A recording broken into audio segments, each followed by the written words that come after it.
বন্ধুরা, আমার ছাদ বাগানে ড্রাগন গাছ দেখো।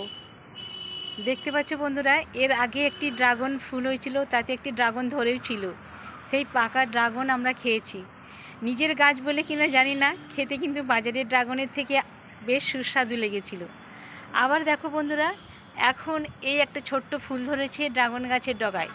ড্রাগন হওয়ার আগে ঠিক আনারসের মতো ড্রাগন গাছের ডগার দিকে ঠিক এই ধরনের ফুল হয়, কিছুটা হলুদ লালচে ধরনের। তারপর যখন ফুলটি ফুটে খুব সুন্দর লাগে, তারপর তা থেকে আস্তে আস্তে করে ধরে ড্রাগন। এখন গাছটিতে ফুলটি ফুল অবস্থায় আছে, তাই এই অবস্থায় দেখাচ্ছি। এটি যখন এরপরে ফুলটি বড় হয়ে ফুটবে, তারপরে শুরু হবে ড্রাগন, এবং পরে ধীরে ধীরে সেটি পাকবে এবং তার রং বদলাতে শুরু করবে। আমার ড্রাগনগুলি ভেতরটা লাল আর দানাগুলো কালো কালো, খুব সুন্দর খেতে। দেখতে পাচ্ছ নিশ্চয়ই বন্ধুরা, তোমরা যারা ড্রাগন ফুল কোনো দিন দেখোনি, ড্রাগন তো তোমরা নিশ্চয়ই সবাই দেখেছো, ড্রাগন ফুল যারা দেখোনি তাদের জন্য আমি এই ভিডিওটা বানালাম। আজ তাহলে রাখছি বন্ধুরা, তোমরা সকলে ভালো থেকো, সকলে সুস্থ থাকো। বাড়ির ছোট্ট টবে এভাবে ড্রাগন গাছ লাগাও, ড্রাগন ফুল ফল পাবে, খুব মনে আনন্দ হবে। রাখলাম তাহলে।